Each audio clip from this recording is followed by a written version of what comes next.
good evening. It's your girl ChucTayyy bringing you our ETV sports updates every Thursday right here on Relationship Entertainment Television. Let's get into it.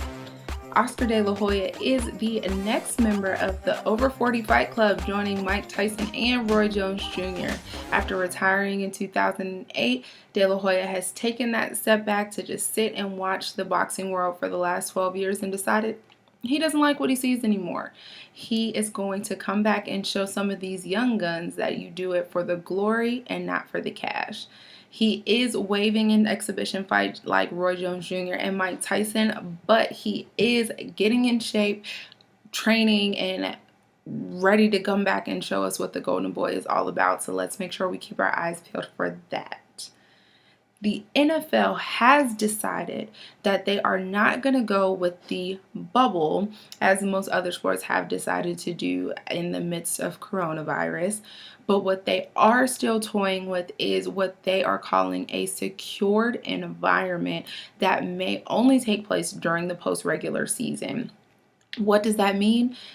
The only time that they really think that they need to watch over the players and the coaches is during playoff time.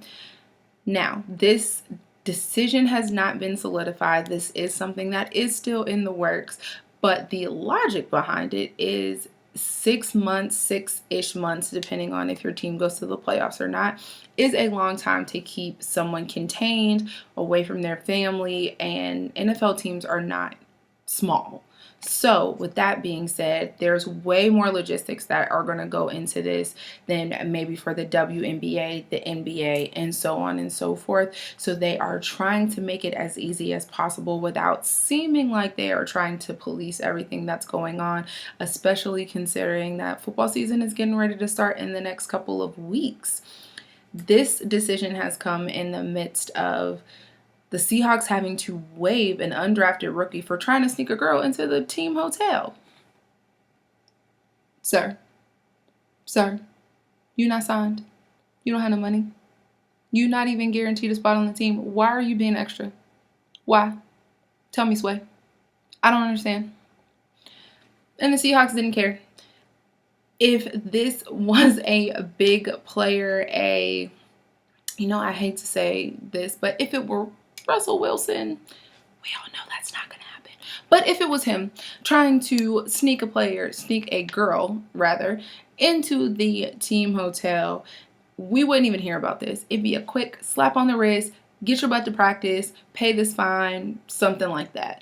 But because we're talking about an undrafted rookie who probably wasn't even going to make it past September, it's too much. But it made, or so it seems, made the NFL realize that they just don't have that kind of time.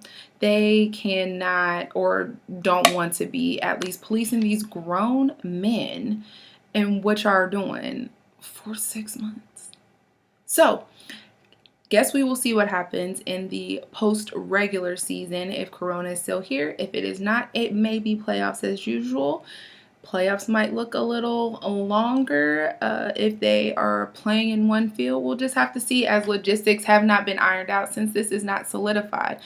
But football is coming, guys. So kickoff for the NFL season officially will be September the 10th with the Kansas City Chiefs and the Houston Texans on Thursday night. So get ready. Moving right along. I was going to skip this part altogether, y'all. I'm not going to lie. Dame Lillard was the bubble MVP. What does that mean? It means that I was wrong. However, we need to put an asterisk by that. I was wrong only because when I said last week that Devin Booker was going to be the bubble VP, it is because Dame Lillard had not yet scored 61 points. Nor had he boosted his team to the 8th seed in the playoffs. So because none of that happened, I couldn't reference it then when I said the things that I said. So I'm kind of not really a little bit wrong. that's the story that I'm going with. I'm sticking with that one. That's the story I'm sticking with. So, Dame Lillard was the bubble MVP, and as I mentioned, he has boosted his team to the 8th seed, where they are now taking on the Los Angeles Lakers, i.e., taking on LeBron James and Anthony Davis. Currently, the Blazers sit at 1-0 in that series and will take the Lakers on Thursday night at 9 in Game 2.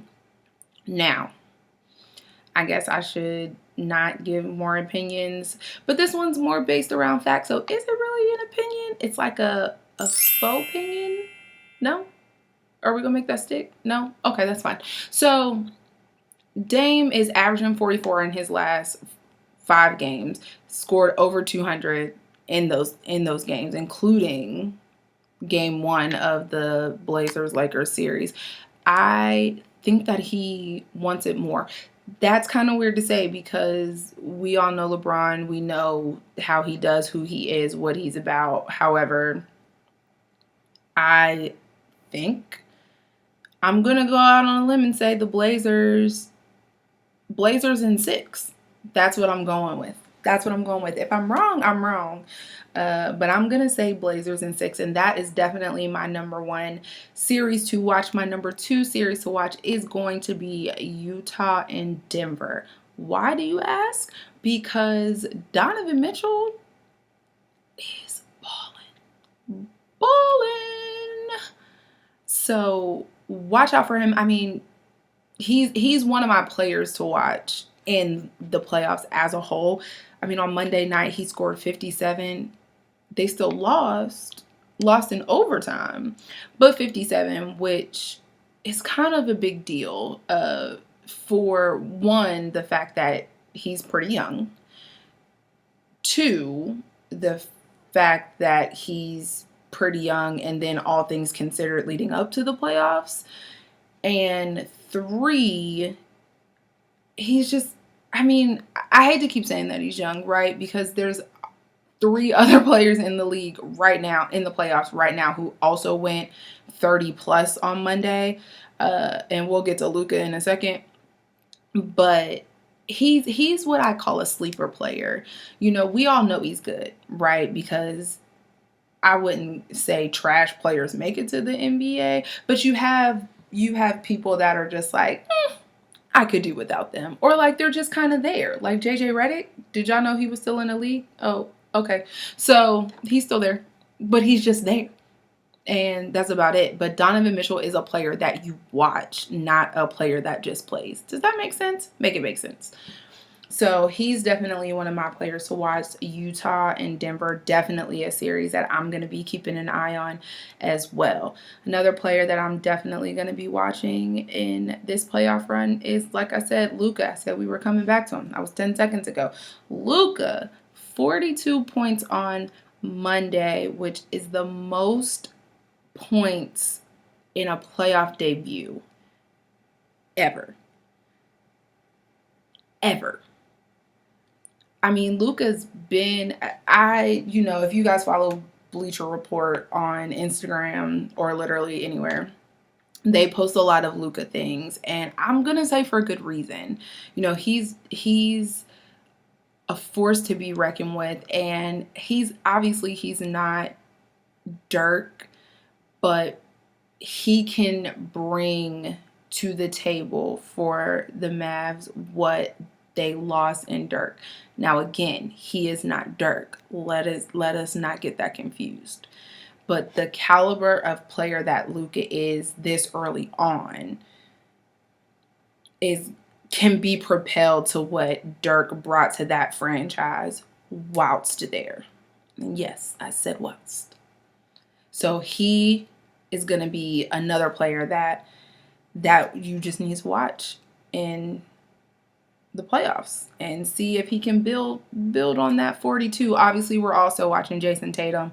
Obviously, we're also watching the Rockets. Other things going on, but my 2 series that I'm paying most attention to right now are the Lakers and the Blazers. Again, I'm going to say Lakers in 6.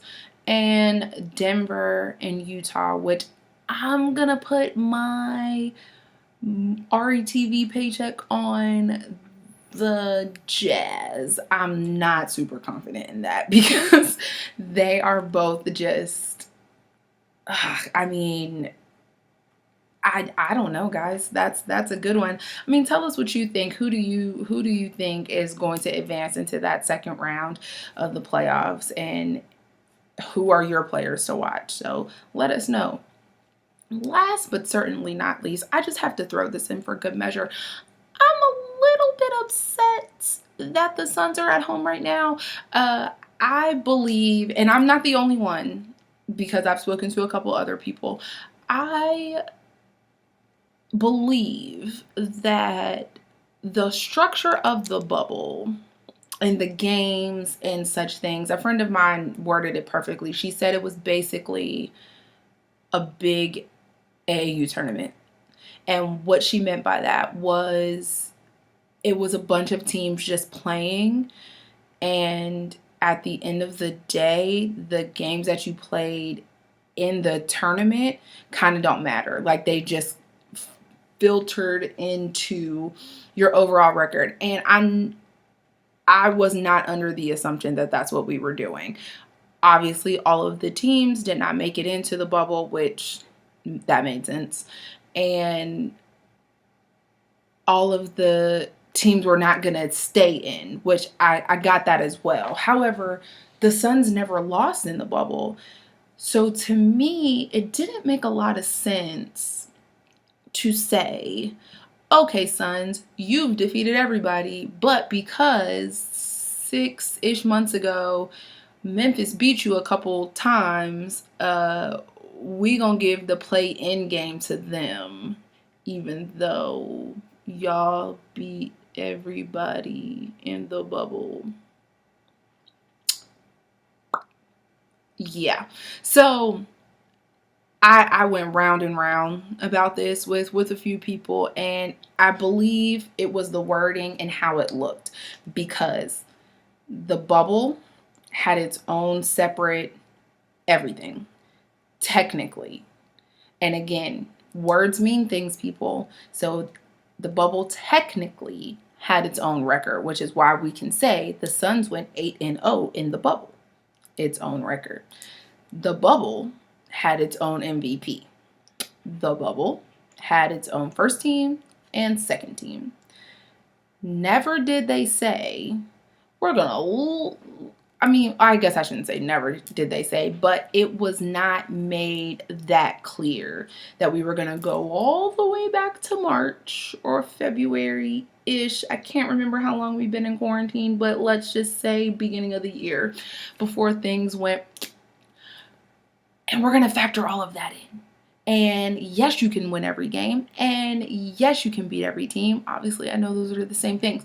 Yes, you can destroy and murder, death, kill, and you're still going home. I personally feel like if that was the case, we didn't need to play 8 games. 5, 4, I'll even give you 6. But it was for naught. It was for nothing. I mean, it was okay basketball. It was pretty good basketball. But would it have been bad considering we haven't even seen it in 6 months? So it doesn't, I don't know. That's just my personal opinion. I don't appreciate that. I don't. I think the Suns should be in it, or at least gotten the play in against the Blazers as opposed to Memphis. But again, my personal opinion, Blazers probably still would be in the same spot that they're in, playing the Lakers in this first round, and the Suns probably still would have went home, but I just don't appreciate that they didn't even get a chance considering that they were undefeated. But hey, that's just me. But that about wraps it up for me this week, guys. So you can catch me, your girl ChucTayyy, every Thursday here on RETV, talking junk as always. See y'all next week.